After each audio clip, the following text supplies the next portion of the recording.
राबरी आवास में है तहखाना, रुपए पैसे और आभूषणों का भंडार। ये बयान देकर बुरे फंस गए जदयू प्रवक्ता नीरज कुमार। आरजेडी के चप्पल वाले विधायक गौतम कृष्ण ने लबरई नहीं करने की दे दी नसीहत, तो आरजेडी के प्रवक्ता शक्ति सिंह यादव ने पद छोड़ने की कर दी वकालत। दोस्तों नमस्कार, मैं हूं आपका दोस्त एसके चौधरी। जदयू प्रवक्ता नीरज कुमार लगातार ही आखिर लालू प्रसाद यादव के परिवारों के ऊपर तंज कसने में माहिर नजर आते हैं, जिसका नतीजा है कि सुर्खियों में बने रहते हैं और उनके सुर्खियां बटोरने, साथ ही साथ सुर्खियां क्यों बटोरी जा रही, इसको लेकर आखिर आरजेडी के चप्पल वाले विधायक गौतम कृष्ण ने बड़ा खुलासा कर दिया।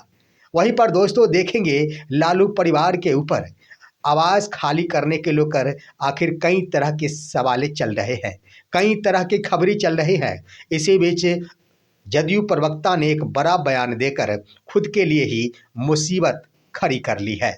उन्होंने कह दिया कि राबरी आवास में तहखाना और आभूषणों का भंडार है, जिसको लेकर आखिर आरजेडी प्रवक्ता शक्ति सिंह यादव ने बड़ी बातें कह डाली है, जो नीरज कुमार के लिए आखिर बोलती बंद करने वाली बात साबित होगी। आइए आज के इस वीडियो में हम इस पर विस्तार पूर्वक चर्चा करते हैं कि आखिर मुद्दा क्या है राबरी आवास खाली कराने को लेकर, और साथ ही साथ मुद्दा क्या है, क्यों आखिर बोलती बंद होने जा रही जदयू प्रवक्ता नीरज कुमार की। लेकिन इससे पहले दोस्तों, अगर आपने अभी तक हमारे इस चैनल शौर्या हिंदी न्यूज़ को सब्सक्राइब नहीं किए होंगे तो कृपया अभी सब्सक्राइब कर लेंगे।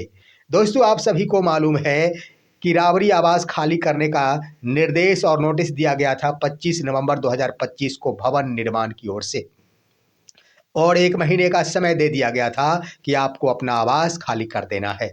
इसी बीच खबर आई कि बीते 1 दिन पहले रात में राबरी आवास से कुछ सामग्री खाली की जा रही है, गाड़ियों से कुछ सामग्री भेजे जा रहे हैं।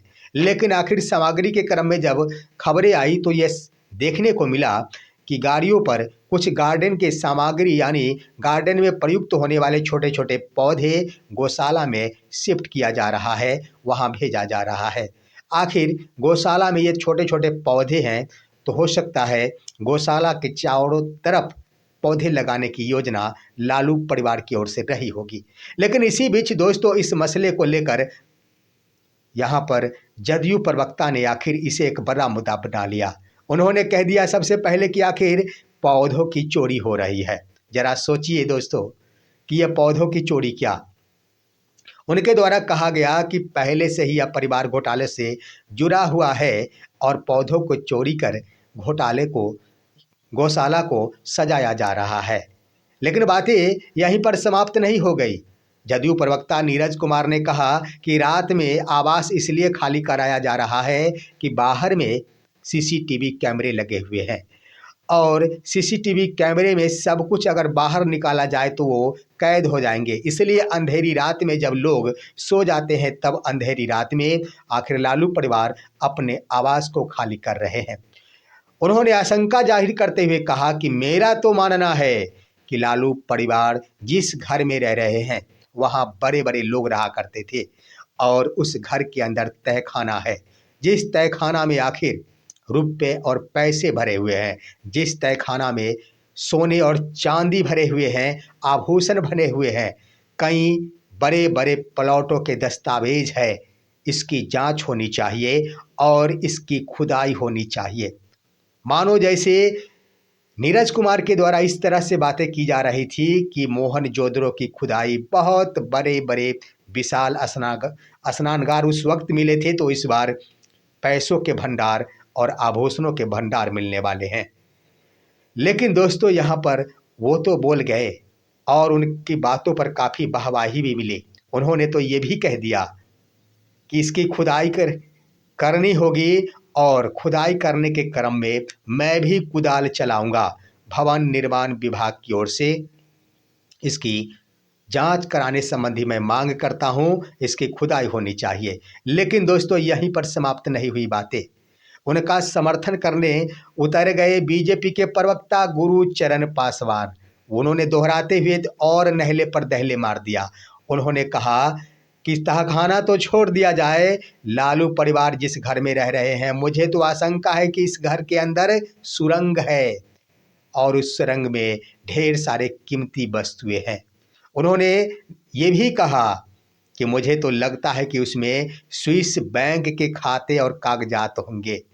अब सवाल उठ रहा है कि यहाँ पर बयानबाजी के क्रम में उन दोनों ने तो बड़ी बातें कह डाली, सुर्खियां तो बटोर ली। नीरज कुमार ने तो आखिर जो कहना था कह दिए, उनका साथ निभाने के लिए बीजेपी प्रवक्ता भी आ गए।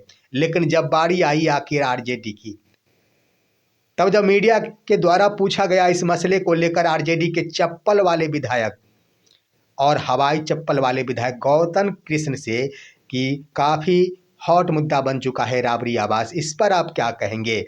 नीरज कुमार जो सवालें उठा रहे हैं उस पर आप क्या कहेंगे? तो सीधा ही उन्होंने जवाब दे दिया कि नीरज कुमार लबराई करते हैं और लबराई के लिए ही उन्हें पैसे दिए जाते हैं। वो लबराई नहीं करेंगे तो आखिर एमएलसी कैसे बने रहेंगे? सीधा सीधा कह दिया कि इतना ही काम के लिए उन्हें बहाल करके रखा गया है, जिसके कारण आखिर वो उल्टा पुल्टा बयान देंगे ही और आम जनता को दिग्भ्रमित करेंगे ही।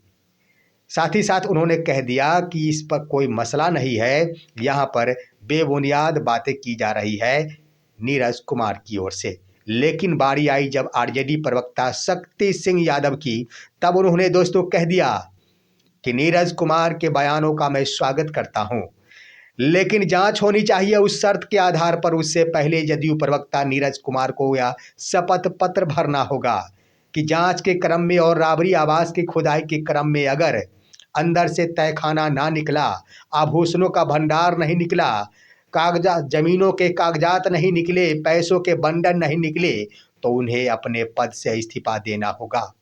अब दोस्तों बड़ी मुश्किल की घड़ी आ गई नीरज कुमार के लिए और बीजेपी प्रवक्ता के लिए। एक तरह से कह दिया जाए आरजेडी तो बिल्कुल हामी भर दी कि मैं तैयार हूं जांच कराने के लिए, मैं तैयार हूं राबड़ी आवास की खुदाई कराने के लिए। लेकिन इससे पहले वो घोषणा पत्र भरे कि मैं अपने पद से इस्तीफा दे दूंगा अगर हमारी बात सत्य साबित नहीं हुई। दोस्तों सवाल तो बड़ा कर दिया गया। यहाँ पर जवाब जो दिया गया है शक्ति सिंह यादव के द्वारा, बहुत ही सुंदर जवाब दिया गया है, क्योंकि इस तरह के जवाब देने से स्पष्ट हो रहा है कि ना तो राबड़ी परिवार जिस घर में रह रहे हैं उस आवास के अंदर सुरंग है, ना पैसे है, ना आभूषण है। लेकिन अगर दावा किया जा रहा है सत्ता पक्ष के नेताओं के द्वारा, तो कम से कम इन बिंदुओं पर भी विचार कर लेना चाहिए कि हाँ, मैं अपने पद से इस्तीफा देने जा रहा हूं अगर मेरा आरोप निराधार निकला तो। इस पर आप क्या कहेंगे? अपनी राय कमेंट के माध्यम से दीजिए। हमारे इस वीडियो को ज़्यादा से ज़्यादा लाइक और शेयर कीजिए और अब दीजिए अपने दोस्त को इजाज़त। हम फिर मिलेंगे आपसे अगले वीडियो में, तब तक के लिए नमस्कार।